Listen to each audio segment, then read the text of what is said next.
Հայաստան ժամանեց փոխնախագահ Ջեյդի Վենսը տեղ ունեցան հանդիպումներ վարչապետի պաշտոնը զբաղեցնող անձնավորության, ինչպես նաև տեղ ունեցավ հանդիպում ընդլայնված կազմերով հայկական եւ ամերիկյան պատվիրակությունների միջև։ Իշխանությունը, ինչպես եւ սպասելի էր, հավատարիմ մնալով իր ոճին, այցելությունը համարեց պատմական եւ այսօր գործող ռեժիմի ողջ քարոզչությունը միտված էր հենց այդ օրակարգը սպասարկելուն։ Այս եւ այլ հարցերի շուրջ այսօր ես զրուցել եմ Հայաստան խմբակցության падգամավոր Գեղամ Մանուկյանի հետ։ Բարև պարոն Մանուկյան։ Շնորհակալ եմ հրավեր ընդունելու համար։ Ես նշեցի, որ Փաշինյանական վարչախումբը տեղի ունեցածը սկսեց արդեն թմկարել քարոզչական դաշտում, համարելով այն պատմական իրադարձություն։ Ջեյդի Վենսի այցը, ինչպես դուք կգնահատեք, հաշվի առնելով, որ Հայաստանի նորանկախ պատմության շրջանակներում ամենաբարձրաստիճան ներկայացուցիչներ Միացյալ Նահանգներից, ով եկավ Հայաստան։ Գիտեք, իրականում այդ ամենաբարձրաստիճան, որ նշում ենք, ժամանակին պետքարտուղար Հիլարի Քլինթոնն էլ է եկել։ Հետո տարբեր այլ պաշտոնյաներ են եղել, պաշտպանության նախարարը է եկել Հայաստան։ Շատ, այդպես ասեմ, այն հիացական վիճակ որ կա իշխանության, գալիս եմ ազգային ժողովում հայտարարությունների ժամից, մեկ էլ ասում եմ իշխանական պատգամավորները, այ ընդդիմությունը չի ուզում մեր երկիրը հզորանա, պատգամավորներ կան, որոնց ամբողջ կյանքի տևողությունը ավելի կարճ է, քան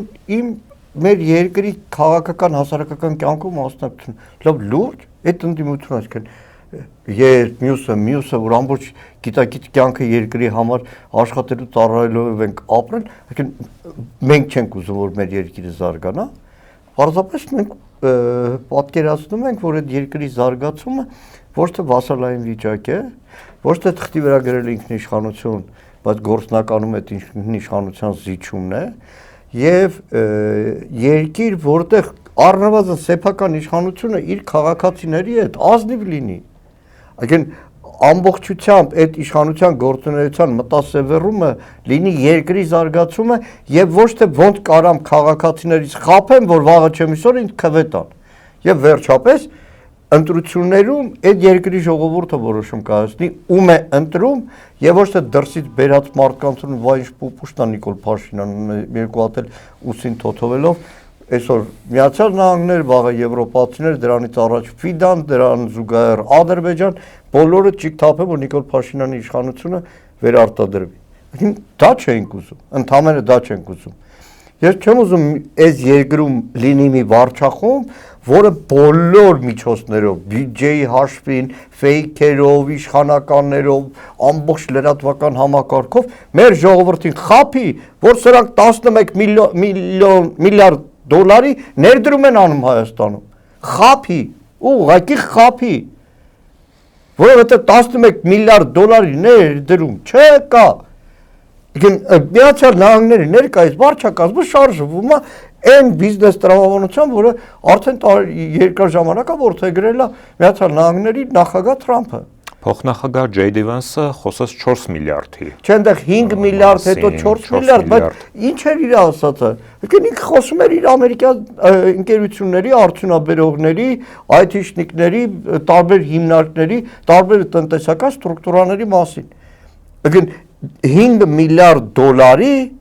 ուղղակի այն աշխատանքը պատվերը, որը պետք է տրվի ամերիկյան ընկերություններին, որոնք իրականացնելու են Հայաստանում, բայց այդ 5 միլիարդը Միացյալ Նահանգները մեզ չի տալու, այդ 5 միլիարդը նվեր չեն տալու, այդ 5 միլիարդը ինչ որ երկնքի չի իջնելու, այդ 5 միլիարդը գին է ունենալու, պարտքա լինելու, այն պարտքի են բազմամիլիարդանոց պարտքը, որ այս իշխանությունը իր կառավարման 7 տարիներին արդեն եղած պարտքը 2018-ի կրկնապատկել է, ցանկել է 15 միլիարդ, վերադիր տարբեր միլիարդներ են։ Այդ գիտեք, ախր գետին ես մտնում էլ երեխական բանը, վայ բանը անօթաչու 11 միլիարդ է անօթաչու թռչող սարք են կառում։ Նախ բառախաղ է էլի։ Այստեղ է որ այդ ցրիկայությունը սեփական երկրի ժողովրդին մոլորեցնելը ոչ թե 11 միլիարդի անօթաչու թռչող սարքեր են գնվելու, այլ տեխնոլոգիան է։ Այն ինչ որ ներկայացվում է, լավ, հա, հետո աշխարհում հազարավոր նման անօթաչուներ կան։ Ես պատասխանությամբ կարող եմ ասել, որ մեր երկրում արտադրում են անօթաչուներ, որոնց ֆունկցիոնալության առումով միգուցե շատ ավելի հզոր է։ Նախ հետախուզական է, նախ ռազմական չի, ռազմաքաղաքացիական է։ Իր, այսպես ասեմ, չափորոշիչներով, ֆունկցիաներով այդպես էլ վա չի, ինքը միջին բարձրության է, հեշտ խոցվում է, նույնիսկ շատ ավելի ցածր պատրաստվածությամբ, այսինքն հակաօդային պաշտպանության համակարգերով, այսինքն այնպես չի որ փրկություն է մտել Հայաստան։ Ոնց որ մի քանի օր առաջ նույնը վերաբերում էր հնդկական զենքի շոուի։ Սրանից 15-20 օր առաջ լրագրողերներին տարել են ցույց տալու այդ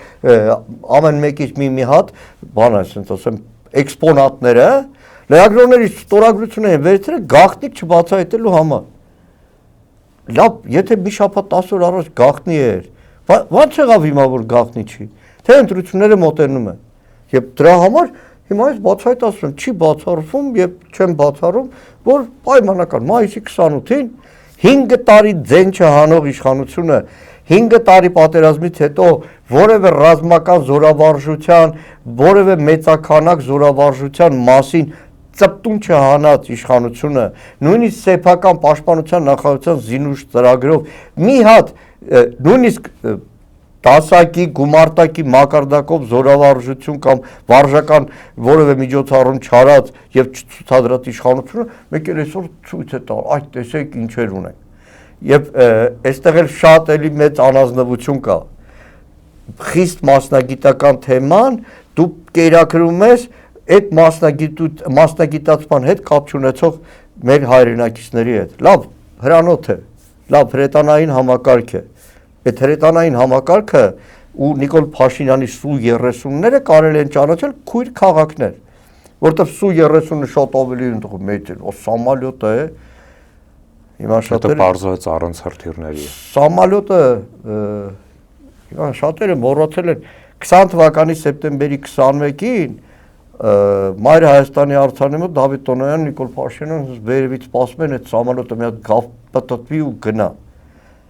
Այսինքն այնքան էին այդ պոպուլիզմի վրա, որ Նիկոլ Փաշինյանը ստատուս է գրում, ասում է Սու-30-ներն անցան մարտական հերթապահության, ՊՆ-ի մամուլի քարտուղարը գրում է անցան մարտական հերթապահության։ Նամակ եմ գրում, ասում եմ ամոթա պաշտպանության նախարարության մամուլի քարտուղարը իրավունք չունի նման բան գրելու։ Հերթիռ չկա վրան։ Դա ասում է վարչապետն, ասում եմ հա ջանդա վարչապետը չի ասել։ Հետո պարզվեց Սու-30-ները բան է, ինքը գնվել է այնպես թերի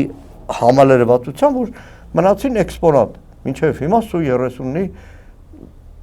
փայլուն հիշատակն են հարգում եւ քննարկում են իդեպ 44-օրյա քննիչ հանձնաժողով։ Հիմա այդ նույն հրետանային համակարգերի սպառազինության հագեցածությունը որքան է։ Մասնագիտական բաներ են եւ նաեւ գաղտնիության տարպարոնակող, որ դու չես կարող դրա մասին հրապարակային բարձրաձայն խոսել։ Ունենալով որոշակի տեղեկություններ, ունենալով խիստ անհանգստություններ, հասկանալով, որ իշխանությունը խաբում է, բայց այդ տոտալ մանիպուլյացիա մեջ իրականում դժվար է դիմագրավել իշխանության մանիպուլյացիան։ Նույնը վերաբերում է Վենսի այցին։ Նույնը վերաբերում է Վենսի այցին։ Նախ մենք հիմա որ խոսում ենք, միակ լուրը որ կա Բաքվում, դեռ Վենսի այցից մանրամասնություններ չկա, բայց պետք է նկատի ունենանք երկու բան։ Այս 2-3 օրը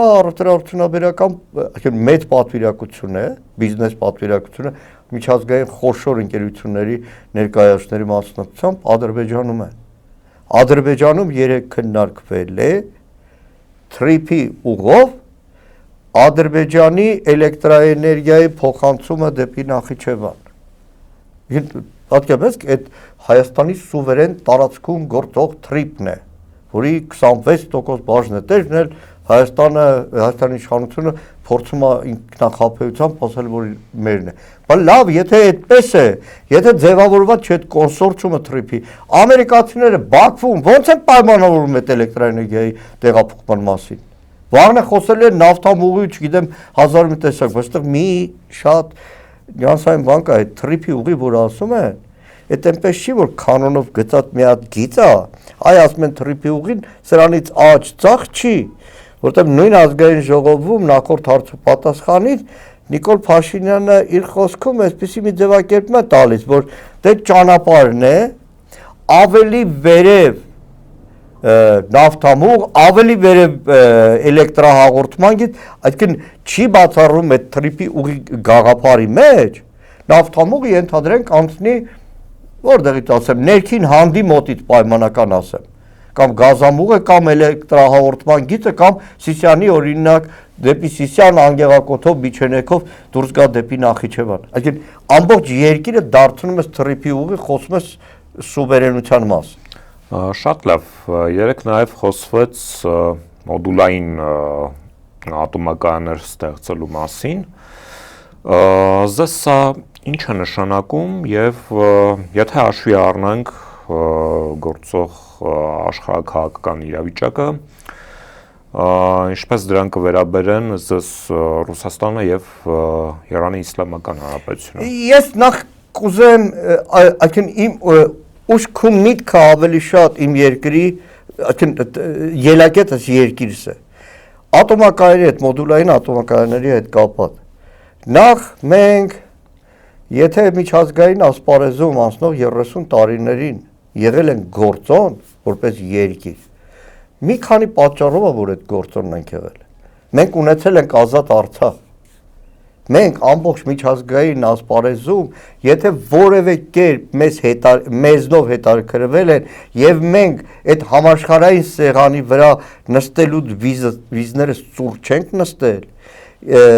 չենք քաշվել, երբեմն խոսք են կարողացել ասել, առաջին հերթին Արցախն է։ Մեր անվտանգության համակարգը, զինված ուժերը, այդ ամբողջը Հայաստանի տալիս էր ուժու թիկունք։ Երկրորդ գործոնը, որը կար, համահայկական այն մեծ ընտանիքներ, Հայաստան, Արցախ, Սփյուռք եռամիասնությունը,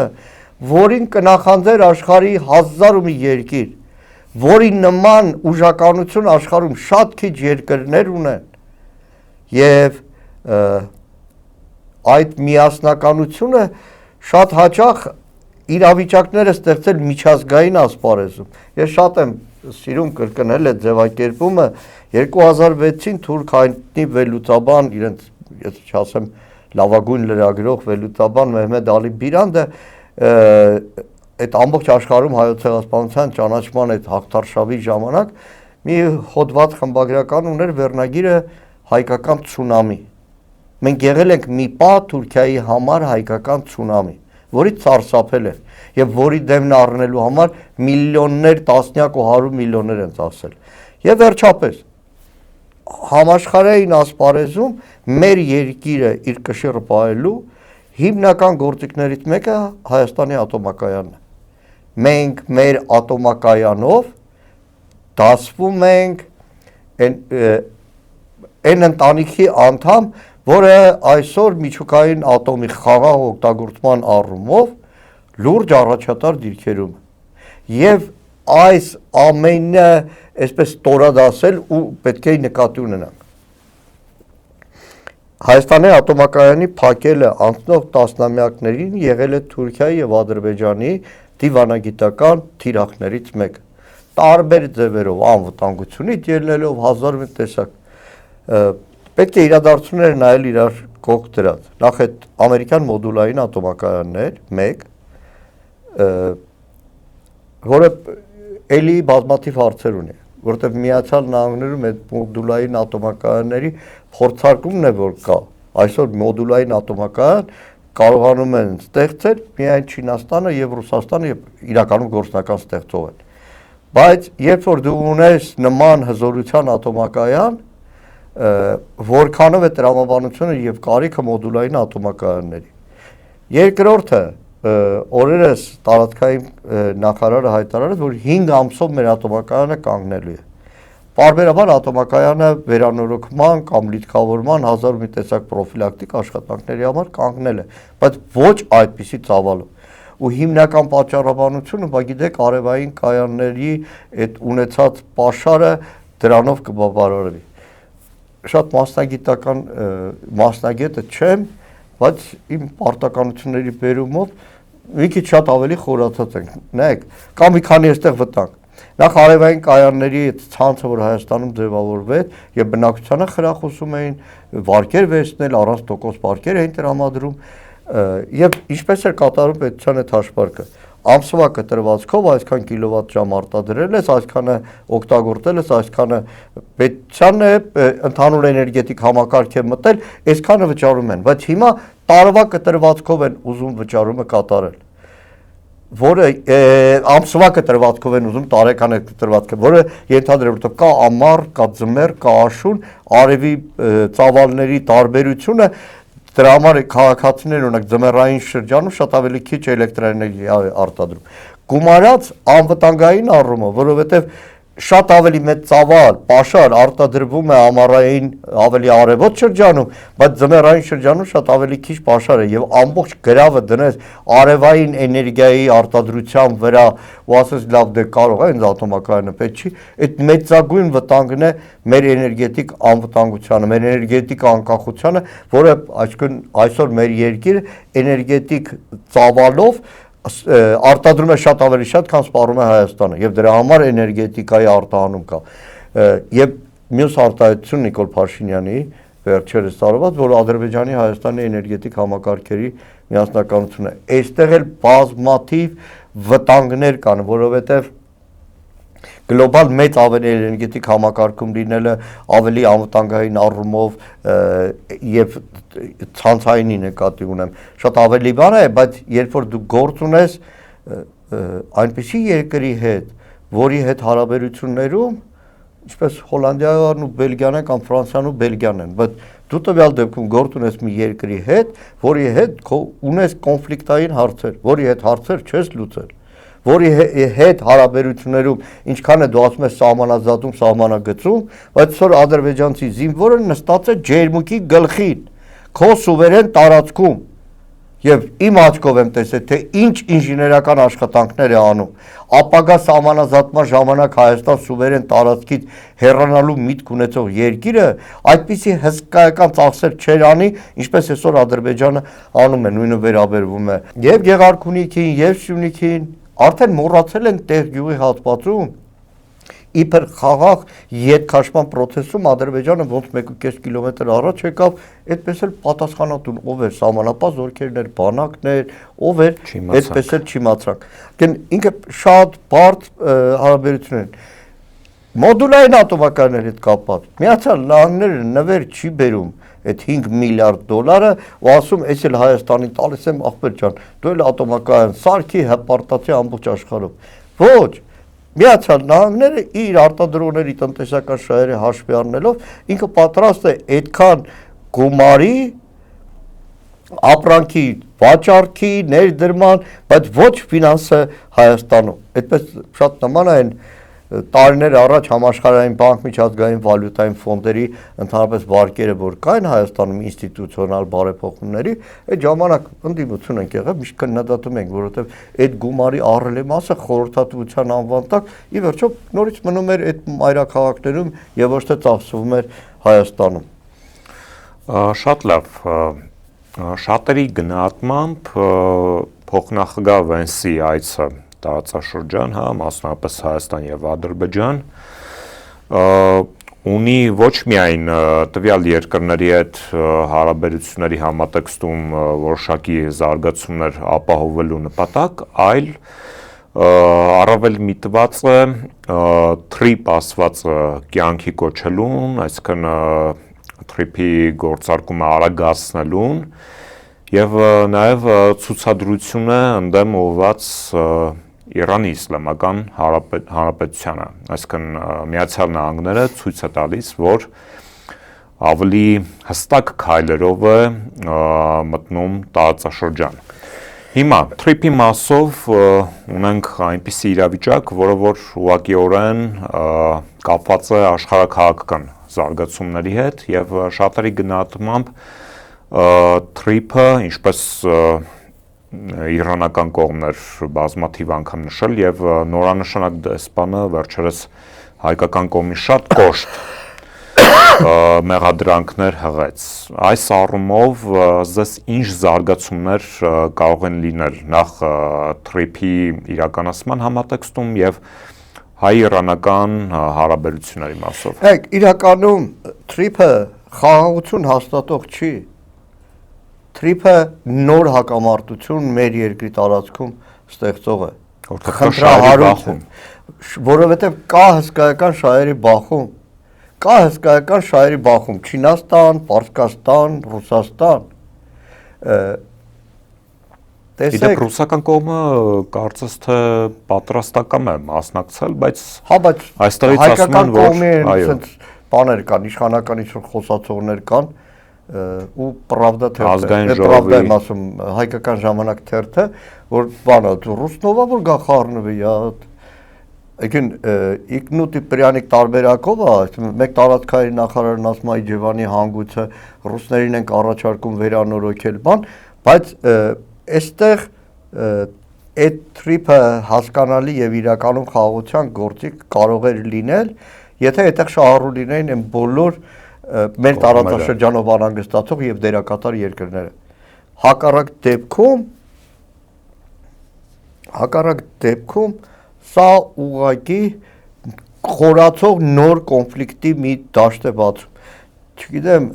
ամբողջությամբ չեմ հետևել նախագահ Քոչարյանի մամուլի ասուլիսին, վերջի ասուլիսին, որտեղ թրիփի մասին եւ ընդհանրապես ինչ է նշանակում ապաշրջափակում եւ Հայաստանը ինչպես կարող էր այս ամբողջ հարցը իշահ Հայաստանի օգտագործել, բայց ժամանակին Հայաստան-Իրան գազամուղի կառուցման ժամանակ, այդ ժամանակ, որ որևէ կողմ խանդի տեսարան չունենա, որևէ կողմ չնեղանա, Հայաստան Միացյալ Նահանգներին առաջարկում է եկեք դուք, մենք, պարսիկները միասին կոնսորցիում սարքենք։ Որպեսզի որևէ մեկը բան չունենա, այսպես ասեմ, խանդ մտքում չասի այսին դեմ արված է։ Այդ ազնիվ խաղացողի եւ նաեւ կոնֆլիկտներից խուսափող մեր երկրների նման կոնֆլիկտներից խուսափող եւ այսօր իրականում հնարավոր էր որտեղ պետք է ազնիվ լինենք ու ասենք այդ թրիփ հասկացությունը որ կար մի հատ մտովի պետքա 4 տարի առաջ գնանք այն ինչ որ Ադրբեջանը ասում էր Նախիջևանի հետ կապ Ռուսաստանի միջոցով արդյոք դա նույն Զանգեզուրի միջանցկացվածը չէ։ Նայեք, այն ժամանակ ինչ էր ասվում։ Այդ նոյեմբերի 9-ի հայտարարությունը, ի վերջո նոյեմբերի 9-ի հայտարարությամբ այն կառուցվածքը, որը կար Արցախ, Հայաստանի Արցախի միացման Լաչինի միջանցք, որը գտնում է ռուսական զորքի վերահսկողության տակ, որտեղ քո հետ շփում չուներ ադրբեջանցին, դու հանգիստ գնում էիր մեքենայով Ստեփանակերտ հետ էիր գալիս, կամ ամբողջ Արցախ հետ էիր գալիս, ոչ օկուպացված հատված, Ադրբեջանի այն ժամանակվա հարցը, որ իմ քաղաքացին չպետք է շփվի հայ սահմանապահի ու մաքսավորի հետ։ Ու այն ժամանակ խոսում էր ռուսական FSB-ի վերահսկողության տակ, բայց անվտանգության երաշխավորը Հայաստանը։ Բայց չէ, դա չի, լավ չէ կարդացե բան, ի վերջո անկեղծ ասենք, ի վերջո դրա պատասխանը եղավ Արցախի շրջափակումը։ Այդ մերժման պատասխանը, որովհետև ասենք, չասենք, այդ նոյեմբերի 9-ի հայտարարության մեջ Լաչինի միջանցք էր ձևակերպած, բայց Շունիկի միջանց թեև չկար, բայց տրամաբանությունը հուշում էր, որ Ադրբեջանից դեպի Նախիջևան այդ ամբողջ երթուղին ոնց պետք է լինի։ Սկզբից շրջափակում, ճանապարհի փակում ու 23 թվականի ողբերգություն։ Բայց անցել ենք, եկել հասել ենք 2026 թվական, հիմա ինչ են ասում մեզ, Ամերիկայում ստորագրում են փաստաթուղթ, Հայաստանը եւ Ադրբեջանը, Ամերիկայի Միացյալ Նահանգները փաստաթուղթը մի քիչ շատ եմ ասում, որովհետեւ դա հայտարարություն է, որը ներպետական ընթացակարգեր չի անցնում։ Փաստաթուղթ, որի առաջի տողում Հայաստանը եւ Միացյալ Նահանգները որևէ քաղաքական պատասխանատվություն չունեն սրա համար։ եւ այդ back office, front office հասկացությունը ի վերջո հետեւյալն է. սահմանին Հայաստանի եւ Ադրբեջանի, Հայաստանի եւ Նախիջևանի սահմանին այդտեղով անցնող ուղևորի, բեռնատարի, չգիտեմ, հազարով մի տեսակ շարժվողների հետ ֆիզիկական շփում հայ մաքսավորը եւ սահմանապահը չեն ունենալու ֆորմալ առումով վերջին խոսքը պատկանում է հայ սահմանապահին ու մաքսավորին, բայց անմիջական շփումը այդ ամեն ինչի հետ մի հատ միջազգային կազմակերպության վարդու պաշտոնյա է, որը դեռ հայտնի չի ինչ ազգությամբ է, ինչ երկրի կազմակերպություն կարող է լինի անվտանգային կազմակերպություն, տնտեսական եւ այլ կազմակերպություն։ Այսինքն դու այն ինչ որ իրականում Ադրբեջանի պահանջի կատարումներ։ Ադրբեջանը ասում է չպետք է շփվես, այստեղ հոգարտացին վերջում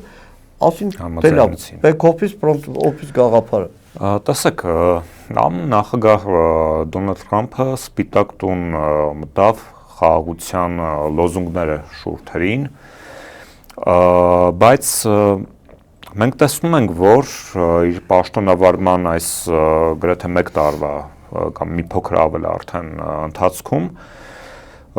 պատերազմ եղավ Իրանի Իսլամական Հանրապետության դեմ, մասնավորապես 2025 թվականի հունիսին 12-օրյա ռազմական բախումնական պատերազմը, որտեղ Միացյալ Նահանգները ներգրավեց ինչ-որ բայի եւ հարված հասցրեց։ Հիմա տեսնում ենք, որ տարածաշրջանում իրավիճակը շարունակում է եռալ եւ բանակցություններ են տեղի ունենում Միացյալ Նահանգների եւ Իրանի Իսլամական Հանրապետության միջև, որտեղ կան հստակ պահանջներ, միջուկային ծրագրից հրաժարում, հրթիռային ծրագրից հրաժարում, եւ Իրանի Իսլամական Հանրապետությունը մերժում է դա։ Այս օրերին մենք նաեւ բազմաթիվ անգամ ֆիքսել ենք, որ Միացյալ Նահանգները մոտեցնում է իր ավիակիրներին տարածաշրջան եւ շատերի գնահատմամբ այդ ռազմական գործողությունը սարի հետևում չէ։ Այս համատեքստում առաջին հարցս ինչպես դա կազդի տարածաշրջանի եւ մասնավորապես մեր վրա հավանական ռազմական գործողությունը, հատկապես եթե Հայաստանում այսպիսի ազգակործան իշխանություն է, եւ երկրորդ եթե Դոնալդ Թրամփը խոսում է շարունակաբար խաղաղության մասին, բայց իր գործողությունները հակադիր բնույթ են կրում, ինչ երաշխիք կա, որ TRIP ասվածը, որը որ իրենք ասում են դա խաղաղության եւ կայունության երաշխավորն է լինելու տարածաշրջանի, ոչ թե կլինի խաղաղության եւ կայունության երաշխավոր, այլ կլինի մի նոր աղետի սկիզբ։ Գիտեք, ես ընդհանրապես չեմ սիրում, այսպես ասեմ, դատողություններ անում մի բանի մասին, որտեղ տեղեկությունները սահմանափակ են։ Դա աստված պետք է ցանկանանք, դա աստված, որ Ամերիկա-իրանական հարաբերությունները եւ այս լարվածությունն ու նաեւ բանակցային այս process-ը չհանգեցի ռազմական գործողությունների, որովհետեւ ի վերջո հարևան երկիր է եւ ամբողջությամբ հարվածը նաեւ լինելու է Հայաստան։ Տարբեր դեմոգրաֆիական այդ կսած անվտանգայինով քաղաքականով։ Ինչ վերաբերում է Թրամփի խաղաղության, Թրամփը փոխել է խաղի կանոնները։ Բայց այստեղ տեսեք, տարիներ շարունակ Միացյալ Նահանգները աշխարհում հեգեմոնիան հաստատում է ժողովրդավարության պաշտպանի անվտանգ։ Հիմա մոռացել են ինչ ժողովրդավարություն, ինչ բաներ։ Տարիներ շարունակ տարբեր լոզունգներով է Միացյալ Նահանգները գործում է, հիմա խաղաղության կարգախոսով փոխել է խաղի պայմանները, որ ուժն է տնում իրավունք։ Կարամ երկրի ղեկավարին գողանամ երկրից, տանեմ դատեմ ու պրծնի ամեն։ Եվ այս առումով պետք է իսկ ժողովրդավարությունը, այս երկրի իշխանությունը մի պահ մեր անվտանգության հիմնական երաշխավոր, հիմնական վահան համարում էր, որ մենք ժողովրդավար ենք, արդ աշխարհը ասում էր, թե որ Հայաստանը ժողովրդավար է, ուրեմն մեր դաշնակիցն է, ուրեմն պետք է գուր ենք, փաթաթվենք, որ հանգարտ որևէ մեկը որևէ վատ բան չասեն Հայաստանի, որը չեղավ։ Եվ այս առումով որքանով է Հայաստանը գնահատում տարածաշրջանը եւ որքանով է լուրջ վերաբերվում իր դեպքերին եւ որքանով է միջամուխ այս ամեն ինչի մեջ։ Ցավոք սրտի չկա այդ լրջությունը։ Հիմա մենք տեսեք զուգահեռ եկեք տանենք էլի Ադրբեջանի հետ։ Հենց այսօր, երեք ու այսօր։ Երեք ինչ որ այդ իշխանության կողմից ճնշված հիմա ռազմագերի դարձած եպիսկոպոսները, տիրադավ եպիսկոպոսների անունից հայտարարություն տարածում, Գարեգին վեհապարը պետք է գա ազգային ժողով, քննիչ հանձնաժողով, հայ ազգային ժողովի, օրինակ սահմանադրական մեծամասնությամբ կաթողիկոս պետք է նշանակենք։ Այսօր խոսում են, որ համահայկական եզակի կառույց եկեղեցու եպիսկոպոսատ ժողովը, որ տարբեր տարիներին տարբեր տեղեր եղել, որ Ավստրիայում պետք է լինի եպիսկոպոսների մի մասի հետևից քրեական գործեր կան, արգելված է դուրս գալ, իշխանությունը ճգնում է տապալի այդ եպիսկոպոսատ ժողովը, զուգահեռ եմ ասում։ Զուգահեռ Վատիկանում Ադրբեջանի Շեյխուլ Իսլամը, Ալլահ շուքր Փաշազադեն, որ բարբերաբար թիրախում ապահել Գարեգին վեհապարին եւ հայ առաքելական սուրբ եկեղեցուն, Հռոմի Պապի հետ արդեն 2 օր է տարբեր պաշտոնական այցով այնտեղ է հրավեր է ներկայացրել Հռոմի Պապին Բաքու այցելության, Հռոմի Պապը ընդունել է։ Մի հատ նայեք, մենք ինչ ենք անում, իրանք ինչով են զբաղվում։ Այդքան հարցի լրջության եւ վերաբերմունքի հարց է։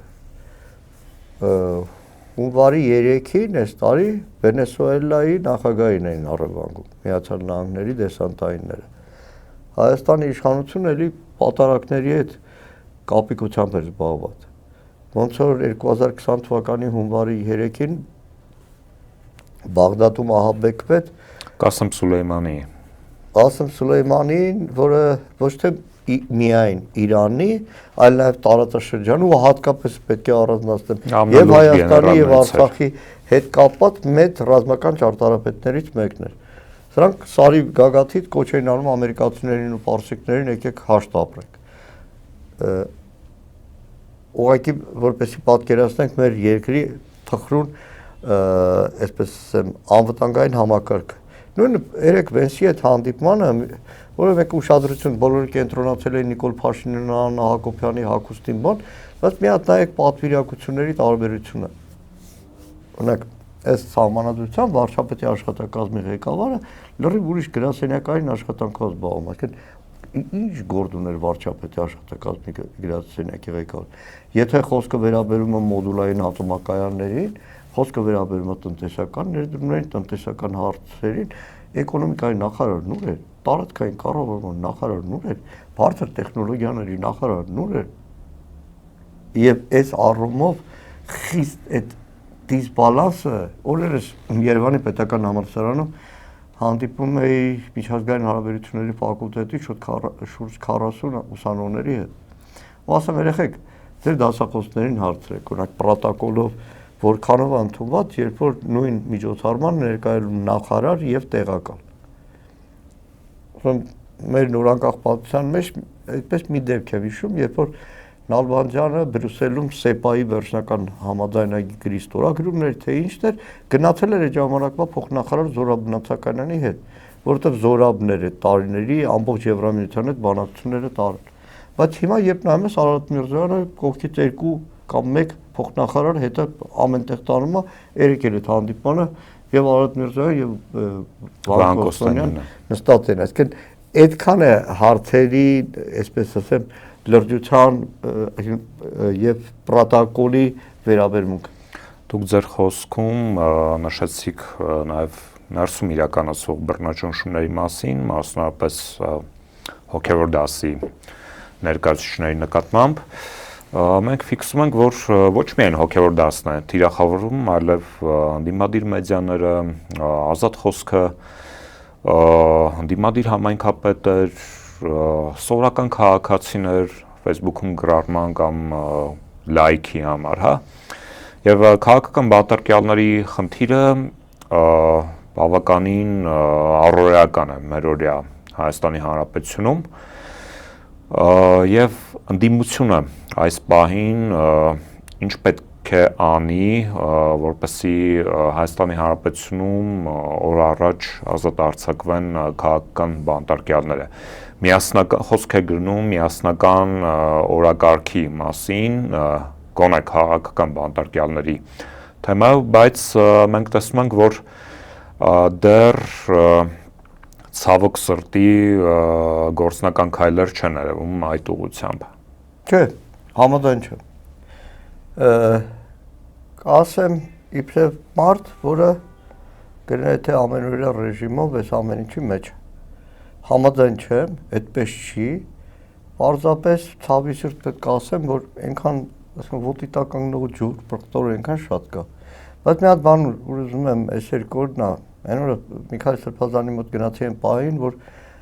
դեռ վճիռը եղել էր տնային կալանքի, պրոբացիոն ծառայությունը հենց այդ պահին եկավ։ Ասեմ, Աստված իմ կյանքում ամեն ինչ բան տեսնում ես։ Նույնիսկ Սրբազանի ոտքին այդ չբացակայելու արգելքի բրազլետ հագցնել չմեռանք տեսանք։ Բայց մի բան այդ օրը բռնեցի այն մտքի վրա, որ բոլորն ուրախացել են, որ Միքայել Սրբազանին տնային կալանք են տվել։ Տնայինն էլ նույն դրանից մի քանի օր առաջ, որ Նարեկին տեղափոխեցին Սամսոնյան հիվանդանոց, բոլորը մի պահ շունչ քաշեցին, վայ ինչ լավ։ Բայց մեկ էլ բռնեցին մտքի վրա, որ այնքան ուժեղ է այդ մամլիչը,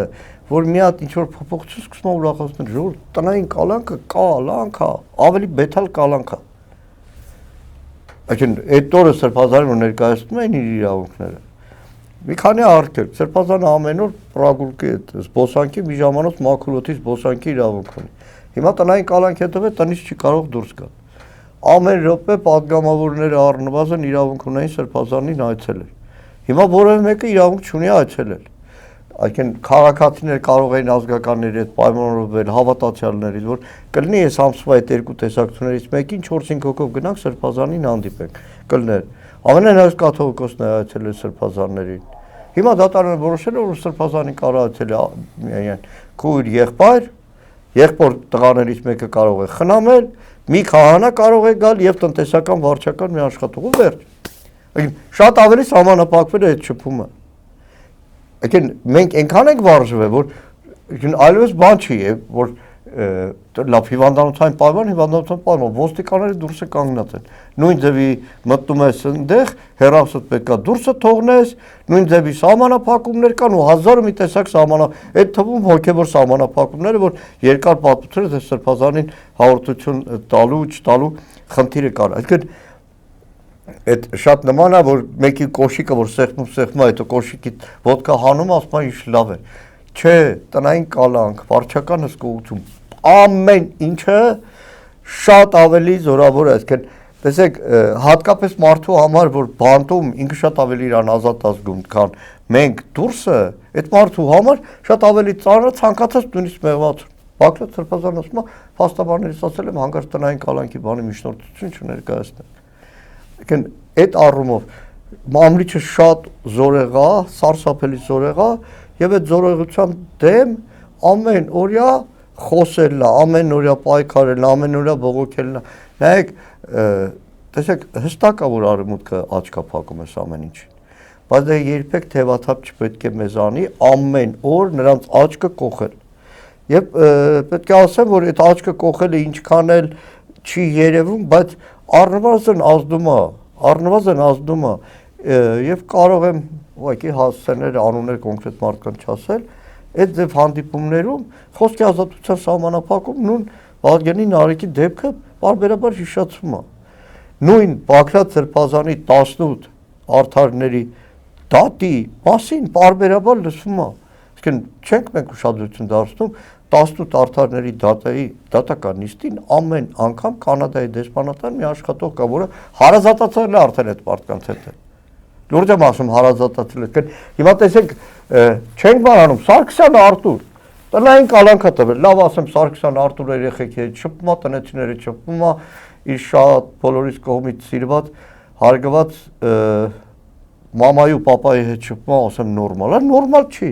Արտուր Սարգսյանը այսօր ամենածանր սահմանափակումների տակ է։ Արտուր Սարգսյանը որպես պատգամավոր զրկված է իր լիազորություններից, Արտուր Սարգսյանի դեմ սուտ վկայությունները տվել գլխավոր դատախազը մինչև հիմա չի հերքվել նրանց կողմից, որ այն մեղադրանքները, որ կան Արտուրի վրա։ Իգոր Սարգսյան, մեր ընկեր Իգոր Սարգսյան, ազատամարտիկ Իգոր Սարգսյանը, որ Դաշնակցության Հայաստանի Գերագույն մարմնի անդամ է։ Այսինքն լավ համար է, որ Իգորը տնային կալանքի տակա տուն է նստած որ ամենը շտորմալա, չէ, այդ տղեն 35 տարի իր գործունեության մեջ քաղաքական կուսակցական միտեղ նստողը չէր, այսօր ամեն ինչից զրկված է։ Ու այսպես շարունակ հատիկ մարդկանց մենք դեռ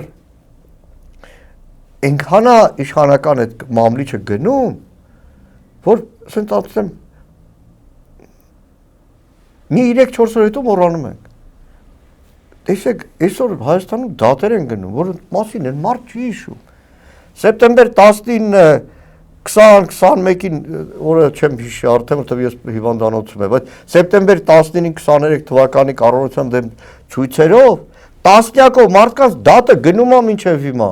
Արդեն 2026 ենք, Սրբազան պայքարի օրերին հունիս 12-ով բռնված տղեկինը գնում է, մեր տղեկինը երասից սկսած տարիներով են դատեր գնում, դեռ ասեմ ձեզ անկեղծ, այնքան է այդ զորեղ, տեսեք, Այրենի կուսակցությունից Խաչիկ Գալստյանին դեկտեմբերի 30-ին դերբակալեցին, կալանք տվեցին, դեկտեմբերի 31-ին տարել էին Արմավիր, շտաբ գնացել եմ, առաջ օրներ Խաչիկին տեսնելու, և այդ ընթացքում պարզում է Խաչիկի հետ մի հոգի էլ կա, Արամը Քոչարյան, որի տեսակցությունները արգելված է, չկարողացա տեսնեմ, 1-2 այցից հետո պարզում է մի հոգի էլ ևս կա էլի կալանքի տակ, որի տեսակցություններն էլ է փակ,